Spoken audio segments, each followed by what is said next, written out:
Oh yeah, welcome to the Wolf Report with the Cornbread Man, Dave, aka the Cornbread Man. On your hump day, a little short news here at the noon hour on a very hot day, a very hot day. Be safe out there, stay cool. A lot of places will be closed for the 4th, which will probably help energy because I imagine the local suppliers are maxing out and a bit larger than I think more than half the nation is in this heat wave right now, which I think the peak is tomorrow actually to meet the peak of the heat as the highest it's going to be. So we're still amping up to that. So triple digits will definitely be in some places. It'll be heat indexes will be well over 100 again today. Yesterday we were doing a watermelon give out, and boy, you can really feel it. I just beaten down. Being outside is not. I was watching some guys mow grass and weed eat. You could tell it was affecting them. They were still job done, but you could tell they were moving a little slower. You couldn't help but be. But check on pets, the elderly, all those people. People that maybe they just have a fan, they may not have no fan. Make sure that they have that. I mean, let's look after each other. All your pets, make sure they have a place to get cool and plenty of water and all that. We know that. It seems like I think we should repeat it. I don't know. Some people got things on their mind. They don't think about it. Maybe they're in the air all day, but they didn't think about what's going on out there. Let's think about the people working on roads, construction, things like that. It's going to be really brutal for that. Don't forget on the network, we're going to have the racing hour dirt report. I don't think we have a guest tonight. We're going to talk, but we will talk about a dirt report, and we're kind of be jumping off into another show here soon, SFP Racing News. And that's just going to tri-state racing news. That's going to be just focusing on Alabama, Georgia, and Tennessee, and many of those tracks that are right here because we want to bring attention to them. We'll talk. We talk to people in the Dirt Report from all over the world, but we definitely want to focus. New show probably start next week. Worked it out with Sir Chaser. He's working on getting things ready for that. We've got some things apps we're putting on our equipment, our phones and stuff. Anyway, be looking for that. But the race report will be tonight. We'll talk about Sonoma. We'll look ahead of the next race, and we'll look at the points and all that good stuff and the news and notes from NASCAR. And SFP Sports will be looking at scores and all those good things. And we've been examining some Southern League baseball. We'll be talking about some fantasy football. Football camps will be opening up too. It's July 1st today, and so football camps will be opening up. In the few news items, we'll just hit 3 or 4 main ones. Yesterday the Supreme Court over the last several days have handed down major decisions. A couple of those have been pro for the administration. One of them against. The birthright citizenship was those restrictions or those opportunities were held up. They can still do that if they're born here. That will give them citizenship. The president's still looking for ways, but it's going to be limiting. This was a big one. I know Justice Alito was really coming out very hard against what they did. I myself think they misapplied that. I'm not a scholar, but I do think they misapplied the legal precedent there of what they have going back to the 14th Amendment and all that. Anyway, that's not against people. We want people to come in the right way. But listen, it's not just the United States that has the problem. Even the Canadians have mentioned this. People flying in, becoming citizens. They start getting, rights, and they start getting able access to healthcare and stuff like that we're paying for, and then they can bring the family. It's used, and they the ones for this route say it's not abused, and there's very few cases. I disagree. I think it's used a lot, although there's a lot of people. It would be used in the right way, and they would be good for America. But there's many use it the wrong way. That's my opinion. The House Republicans have skipped voted voting. They were not able to get any traction. 14 Republicans joined with Democrats in keeping anything from action moving on the Save America Act. And so they went home for the holiday. So there's nothing going to happen for a couple of weeks probably as they take recess. So that was frustrating to a lot. People that crossed over like Chip Roy and stuff, they didn't like what was going on, so they just stalled it all. So people are not happy about that in that way. Also, coming on the heels of some of those decisions, like the states can now have their laws or upheld. They can ban men from women's sports. So that was a big one. And the campaign finance law, I wanted to touch on that. This will be the first time in history, according to the administration, the first time in history that the Republicans are going to be able to outspend at the midterms. They're going to have a lot more cash on hand. They already have a lot of cash, upwards of $500 million total between what the president has and what the Republican National Convention has. It's right at $475 million, I believe they have, but they'll be able to get more. So they're going to be able to really outspend. So for the midterms. And for the first time, we're going to have a midterm convention, which will be in Dallas. So that's being put together quickly, and they'll be really pumping the electorate up for the votes in November. The House passes a sexual misconduct settlement disclosure. They overwhelmingly approved a proposal to disclose the names of House members who paid sexual misconduct settlements using taxpayer funds. This bill was proposed by Representative Thomas Massey, Republican Kentucky, and saw 420 members voted yes, with Representative Nancy Mace of South Carolina, Republican South Carolina, voting present. Quote, I would urge my colleagues to vote for this in the interest of transparency and openness, Massey said before the vote.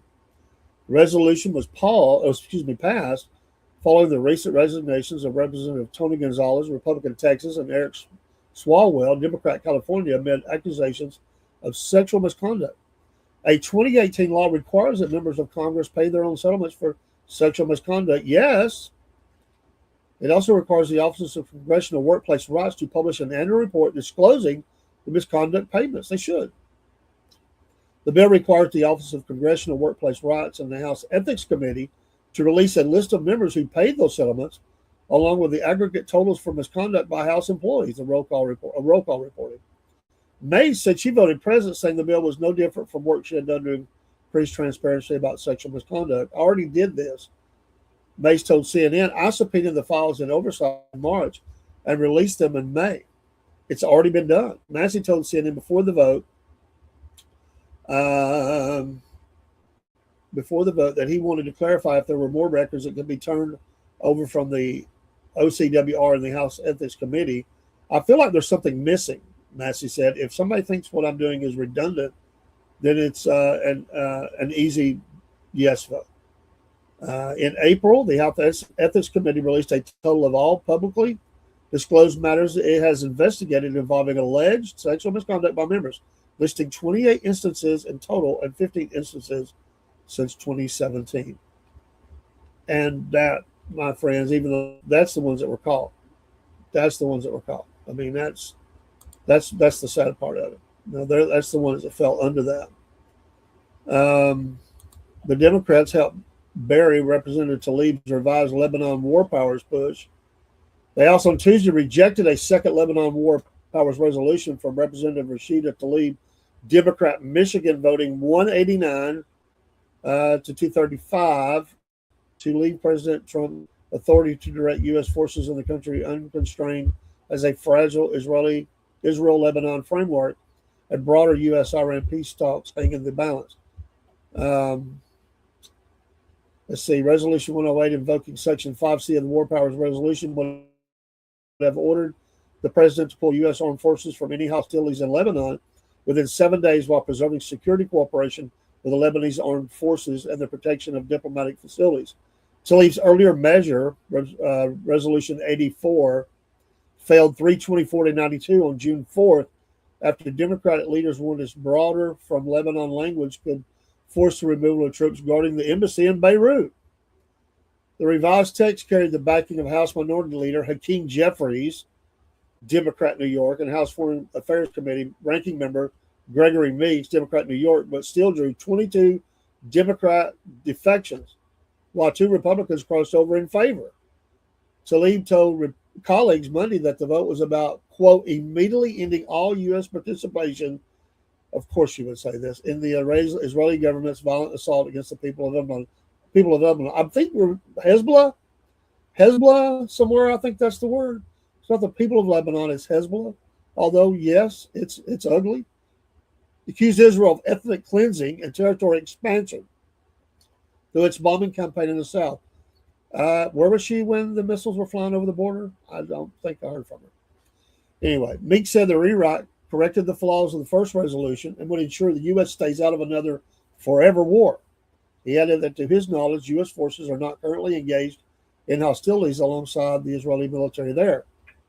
House Foreign Affairs Chair Brian Mast, Republican Florida, called the measure a win for terrorists, arguing it shielded the only party still resisting a settlement. Hezbollah is the one holdout that's standing in the way of peace between Israel and Lebanon, Mast said. Yeah, see, you have to put the words in there because they don't want to say that. The Lebanese government wants the fighting to stop. Israel wants the fighting to stop. I mean, the Lebanese, what a beautiful country could be had here if they just had the terrorists out of there. It's a beautiful area. It has a very historical, there's a lot of history. It's a shame. It's a real shame. I mean, Jordan has worked it out. Hopefully the Syrians can, really get a hold of their country. Anyway, just quit fighting. I mean, if you're not dropping bombs on somebody, you're probably not going to get hit. The vote landed against a tightening diplomatic backdrop. An agreement signed last week between Israel and Lebanon ties Israeli troops withdrawal to Hezbollah disarmament. A condition the Iran-backed militia has so far. Well, of course, I don't see them doing that. Iran and Hezbollah, meanwhile, have made a full Israeli pullout a prerequisite for finalizing the U.S.-Iran framework to end the war, of course. A concurrent resolution, number 108, was non-binding and would not have reached Trump's desk. So, even they're pushing too far on their own side. That just tells you how far askew they are, that they couldn't even get all the Democrats to sign off on it, which we know she's radical. I mean, that's just a fact. I mean, and she's going to, those are things that are important to her. There was also talks that the clerics in Iran are wanting Bibi Netanyahu and the president to be no more on this earth. Not surprising. I think 88 members of their group of experts signed off on that, according to reports. U.S. envoys, including Witkoff and Jared Kushner, arrive in Qatar for Iran talks. Who knows if anything will come of that? I doubt very seriously they will. I believe they will not make it. Iran was defeated in the World Cup. U.S. Department of Homeland Security Secretary Mark Wayne Mullen celebrated that elimination, saying he did a happy dance. Sports Business Journal reported on Monday. The Iranian team barely missed out. And by the way, I don't like to hit on the athletes for what's happened in their country, and I'm not going to celebrate on that part. I don't like what Iran's doing, but anyway, I get it. People are upset. I mean, listen, it was when Jesse, won and was in Germany and made Hitler look stupid. That was great, and that became a political thing. I mean, it really did for lots of reasons.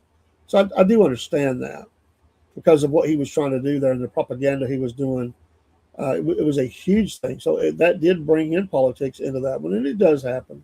There's been Olympics. I know this is World Cup, but Olympic games where people didn't. We didn't play. We boycotted, and it's tough. I don't know where the athletes stand on all this. They may just be there to play a match, but I get it. Represents the nation. I understand that. It's ugly right now. He said he was so glad they're gone, and that he was very happy they're going back because there wasn't a single thing that we dealt with more than them. So it's an ongoing conflict, and that's the way it goes. The Iran coach, Amir Galanoi, said his team was treated very unfairly during the tournament. If it was, I do not know, but so we'll see. Speaking, following Iran's 1-1 draw against Egypt on Friday in Seattle, the coach noted it was the host that wasn't very good to us. I urged FIFA to not let the host treat teams and players the same way in the future. Oh, Mr. Infantino will actually stand up for such behavior. The FIFA president, Gianni Infantino, is famous and close to Donald Trump, having awarded the U.S. president the inaugural FIFA Peace Prize in December. He added that behavior towards us has been really terrible, and we hope the world will be aware of that. Despite all these problems, we've been able to perform well. The world is proud of our Iranians and our team. I think that's our greatest achievement, despite all the obstacles and the hurdles they put in our way. The Iranian team left notes in the locker room for the hosts after their final two matches. The note in Inglewood, California, following a scoreless draw with Belgium on June 21st, read, quote, "From the ancient Persia of thousands of years ago to the civilized Iran of today, the spirit of Iran remains alive and steadfast. We came to Los Angeles with pride, competed with honor, and would leave with dignity." The note in Seattle said, quote, "Perhaps points can be won in many ways. Perhaps a team can advance from a group, but only through fairness and honor can one stand tall before history. Fair play is not in line in football rules. It is the soul of the game. Thank you, Seattle, for your hospitality, and thank you to all Iranians who gave their hearts, voices, and their whole being for Iran." Interesting. I had not heard of that, but I find that extremely interesting. Let's go to some inspiring news. I like to do that before we get off here today. Some good news, because a lot of news is rough to hear. Something close to home. The Great Smoky Mountains will soon get even greater thanks to a nonprofit's land purchase. This article by Good News. The Great Smoky Mountains is set to get a little bit greater thanks to a 600-acre donation from a South-focused nature nonprofit. Foothills Land Conservancy, FLC, recently completed the acquisition of the Oliver Tract, a 600-acre property bordering the national park. The purchase permanently protects one of the most significant remaining privately held properties adjacent to the nation's most visited national park. The Conservancy, if I can speak, said in a statement, the lands are located along the park boundary near Townsend and Cades Cove. That's a beautiful area if you've not been to Cades Cove. Oh, my goodness. And contain intact forest, wildlife habitat, watershed resources, and critical landscape connectivity that support the long-term health of the Smoky ecosystem. The property is named for John Oliver, one of the earliest permanent settlers of Cades Cove, giving the tract significance for not only for its ecological value, but for its connection to the cultural history of the Smokies. Quote, "Projects like this define what land conservation is all about," said Mark Stevens, Executive Director of Foothills Land Conservancy. The opportunity to protect more than 600 acres bordering Great Smoky Mountains National Park is extraordinarily rare.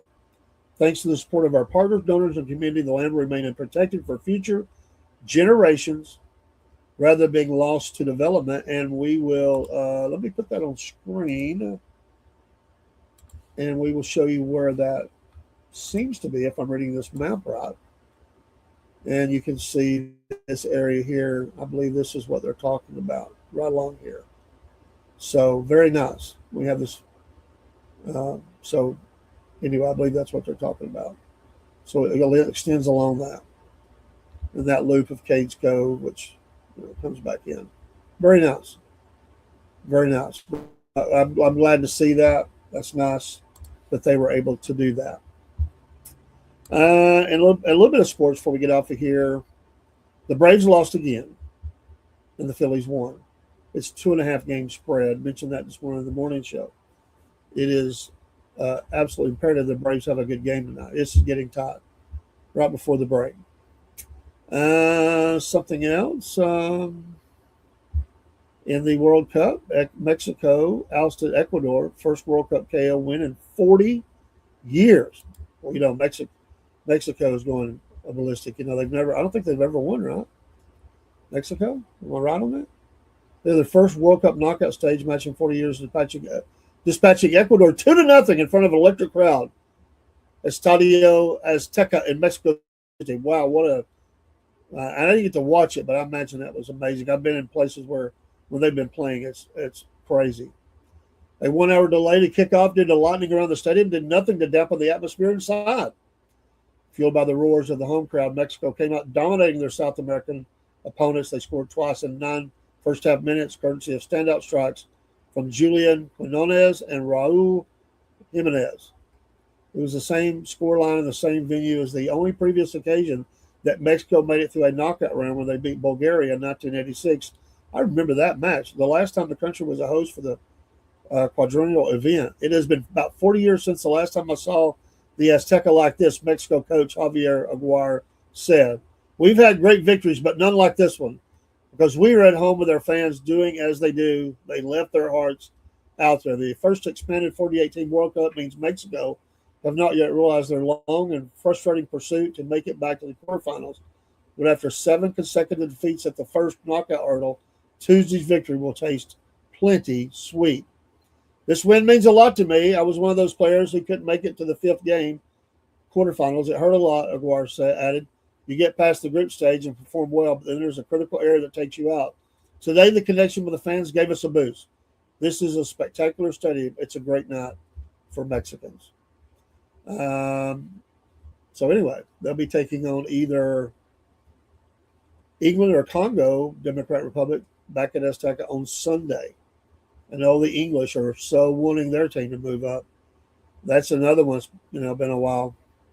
It would be brave to bet against them. Mexico have now lost just twice in 89 competitive games at Azteca, winning 70 of them, and they're unbeaten in 10 World Cup games played in Mexico City. Their run to the last 16 this time has been dominant. A shutout Tuesday victory made Aguirre's side just the 4th team in World Cup history to win its first 4 games without conceding a goal. So the World Cup continues for some, and we will see. All right. We better get off of here. We try to keep it short at the noon. And you have a great day out there. We'll see you tonight again for the racing. And we appreciate your support of the Wolf Nation Network. Don't forget, go to our Substack, give it a follow. We have everything there, plus some behind the paywall programming that is only seen there except for clips. We also have some new merch coming in. And don't forget our Wolf Nation coffee. And there is the QR code for that. Just flip those over. I'm drinking this morning the pods. I got the single-use pods, but I also have the ground in here that we can use. We have used 2 different kinds of coffee pods. We love our coffee here at the Wolf Nation Network. Get yours today. You can get the 12-ounce sent to you for less than $20, shipping included, in our Shopify store. Just use the QR code. We also have some new cups. We have 2 different designs. One that is green that has our Wolf Nation Network logo, but also the one that has just the wolf on it in a red. Those will be delivered here soon. Get those for $15 plus shipping. Have a great day again. God bless. We'll put the music back up, and we'll see you soon. Thank you for watching the Wolf Report. I'm the Cornbread Man. Happy Wednesday. We'll see you tonight.